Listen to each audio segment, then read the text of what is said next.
ನಮಸ್ಕಾರ ಪ್ರಿಯ ಬಂಧುಗಳೇ, ಕಳೆದ ವಾರ ತಾನೇ ಕೇರಳ ರಾಜ್ಯದ ವಯನಾಡು ಪ್ರಾಂತ್ಯದಲ್ಲಿ ಬೇಪಾಡಿಯ ಸುತ್ತಮುತ್ತಲೂ ಆಗಿರ್ತಕ್ಕಂಥ ಜಲಾವೃತಿ ಜಲಪ್ರಳಯದಲ್ಲಿ ತತ್ತರಿಸಿ ಹೋಗಿರ್ತಕ್ಕಂಥ ಬದುಕುಳಿದಿರ್ತಕ್ಕಂಥ ಜನಗಳಿಗೆ ಒಂದಷ್ಟು ಆಹಾರ ಧಾನ್ಯಗಳನ್ನು ಮತ್ತು ಅವ್ರಿಗೆ ಬೇಕಾಗಿರ್ತಕ್ಕಂಥ ಮೂಲ ವಸ್ತುಗಳನ್ನು ಕರುನಾಡ ಯುವಶಕ್ತಿ ಸಂಘದ ಮತ್ತು ವಿವಿಧ ಎಲ್ಲ ಸಂಘಟನೆಯ ಪದಾಧಿಕಾರಿಗಳು ಒಂದಷ್ಟು ಫೋನ್ ಮೂಲಕನೇ ಒಂದು 25,000 ರಿಂದ 30,000 ರೂಪಾಯಿ ಬೆಲೆ ಬಾಳುವಷ್ಟು ವಸ್ತುಗಳನ್ನು ಎಲ್ಲ ದಾನಿಗಳಿಂದ ವಸೂಲಿ ಮಾಡಿ ಅದನ್ನು ಅವ್ರಿಗೆ ಹಸ್ತಾಂತರ ಮಾಡ್ತಾ ಇದ್ದಾರೆ.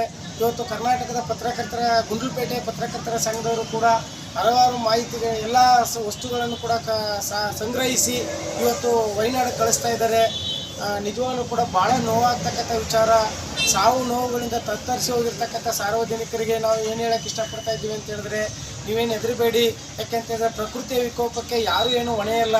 ಅದು ನಿಸರ್ಗವೇ ಮಾಡಿರ್ತಕ್ಕಂಥದ್ದಕ್ಕೆ ನಾವೇನು ಅದಕ್ಕೆ ಉತ್ತರವನ್ನು ಕೊಡಲಿಕ್ಕೆ ಆಗೋದಿಲ್ಲ. ಅದರ ಬದುಕುಳಿದಿರ್ತಕ್ಕಂಥ ಜನಗಳಿಗೆ ಒಂದಷ್ಟು ಸಹಾಯ ಮಾಡುವ ಮೂಲಕ ಅವರ ಜೀವ ಸಂರಕ್ಷಣೆ ಮಾಡುವಂಥ ಕೆಲಸವನ್ನು ಕೂಡ ನಾವು ಮಾಡೋಣ.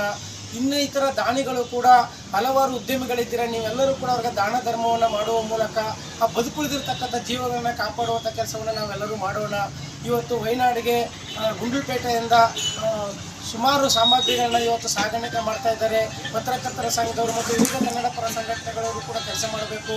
ಈ ನಿಟ್ಟಿನಲ್ಲಿ ದಾನಿಗಳು ಕೂಡ ಮುಂದೆ ಬಂದು ಅವ್ರಿಗೆ ಅವ್ರ ಕೈಲಿ ಏನಾಗುತ್ತೆ ಅದನ್ನು ತೆಗೆದುಕೊಡುವ ಮೂಲಕ ಅವ್ರಿಗೆ ಬಟ್ಟೆ ಆಗ್ಬೋದು, ದವಸ ಧಾನ್ಯ ಆಗಿರ್ಬೋದು, ಬೇಕಾಗಿರ್ತಕ್ಕಂಥ ಮೂಲ ಸೌಕರ್ಯಗಳನ್ನ ಕೊಡುವ ಮೂಲಕ ಅಲ್ಲಿ ನೋವಿನಲ್ಲಿ ದುಃಖದಲ್ಲಿ ಬಳಲ್ತಾ ಇರ್ತಕ್ಕಂಥ ಜನಗಳಿಗೆ ನಾವಿದ್ದೀವಿ ಅಂತಕ್ಕಂಥ ಒಂದು ಧೈರ್ಯ ತುಂಬುವಂಥ ಕೆಲಸವನ್ನು ಮಾಡಬೇಕು ಅಂತಕ್ಕಂಥ ಮಾತನ್ನ ಈ ಸಮಯದಲ್ಲಿ ಹೇಳ್ತಾ, ಕರುನಾಡ ಯುವ ಶಕ್ತಿ ಸಂಘದ ಅಧ್ಯಕ್ಷರಾಗಿರ್ತಕ್ಕಂಥ ಮುನೀರ್ ಪಾಷಾ ಅವರು, ನಮ್ಮ ಇಲಿಯಾಸ್ ಯುವಶಕ್ತಿ ತಾಲೂಕು ಅಧ್ಯಕ್ಷರಾಗಿರ್ತಕ್ಕಂಥ ಇಲಿಯಾಸ್ ಕುಮಾರ್ ಸರ್ ಅವರು, ಮತ್ತು ನಮ್ಮ ಎಲ್ಲ ಸಂಘಟನೆಗಳನ್ನು ಕೂಡ ಮಾರ್ಗದರ್ಶನ ಮಾಡುವಂಥ ನಮ್ಮ ಮುಬಾರಕ್ ಸರ್ ಅವರು ಎಲ್ಲರೂ ಸೇರಿ ಈ ಹಿಂದೆ ಇಷ್ಟು ದವಸ ಧಾನ್ಯಗಳನ್ನ ಸಂಗ್ರಹ ಮಾಡುವ ಮೂಲಕ ವಯನಾಡು ಪ್ರಾಂತ್ಯಕ್ಕೆ ಇದನ್ನು ಕಳಿಸ್ತಾ ಇದ್ದಾರೆ. ಇದು ನಿಜವಾದಂಥ ಫಲಾನುಭವಿಗಳಿಗೆ ತಲುಪಬೇಕು ಅನ್ನೋದು ನಮ್ಮ ಉದ್ದೇಶ. ಯಾಕೆಂತ ಹೇಳಿದ್ರೆ ಇದರಲ್ಲೂ ಕೂಡ ಬೇರೆ ಬೇರೆ ರೀತಿಯಲ್ಲಿ ಉದ್ಯಮಗಳ ಹತ್ರ ಇನ್ಯಾವುದೋ ರೂಪದಲ್ಲಿ ಹಣದ ರೂಪದಲ್ಲಿ ಮಾತ್ರ ಯಾರು ಕೊಡ್ಲಿಕ್ಕೆ ಹೋಗಬೇಡಿ. ದವಸ ಧಾನ್ಯದ ರೂಪದಲ್ಲಿ ಅವ್ರಿಗೆ ಬೇಕಾಗಿರ್ತಕ್ಕಂಥ ಮೂಲ ಸೌಕರ್ಯಗಳನ್ನ ದಯಮಾಡಿ ಕೊಟ್ಗಳಿಸಿ. ಹಾಗೆ ಕೊಟ್ಟಿರ್ತಕ್ಕಂಥ ಪದಾರ್ಥ ಅವರು ತಲುಪಿದೆಯಾ ಅಂತಕ್ಕಂಥದ್ದನ್ನು ಕೂಡ ನೀವು ಖಾತ್ರಿಪಡಿಸ್ಕೊಳ್ಬೇಕು ಅಂತಕ್ಕಂಥ ಮಾತನ್ನು ಹೇಳ್ತಾ, ಬನ್ನಿ ನಮ್ಮ ನಾಯಕರ ಕೇರಳ, ತಮಿಳುನಾಡು, ಕರ್ನಾಟಕ, ಆಂಧ್ರ, ಮಹಾರಾಷ್ಟ್ರ ಇದೆಲ್ಲವೂ ಕೂಡ ಒಂದೇ ಪ್ರಾಂತ್ಯ. ಆದ್ದರಿಂದ ನಾಳೆ ಇಂಥ ಅನಾಹುತ ಆಗದ ರೀತಿ ಮುನ್ನೆಚ್ಚರಿಕೆ ಕ್ರಮವನ್ನು ಎಲ್ಲರೂ ವಹಿಸಬೇಕು ಅಂತಕ್ಕಂಥ ಮಾತನ್ನು ಹೇಳ್ತಾ, ಈ ಸಮಯದಲ್ಲಿ ಅಧ್ಯಕ್ಷರು ಮುನೀರ್ ಪಾಷಾ ಅವರಿಗೆ ನಾನು ವಿಶೇಷ ಅಭಿನಂದನೆ ಸಲ್ಲಿಸ್ತಾ, ಇಲಿಯಾಸ್ ಕುಮಾರ್ ಅವರಿಗೆ, ಮುಬಾರಕ್ ಅವರಿಗೆ ನಾನು ವಿಶೇಷ ಅಭಿನಂದನೆ ಸಲ್ಲಿಸ್ತಾ ಇದ್ದೀನಿ.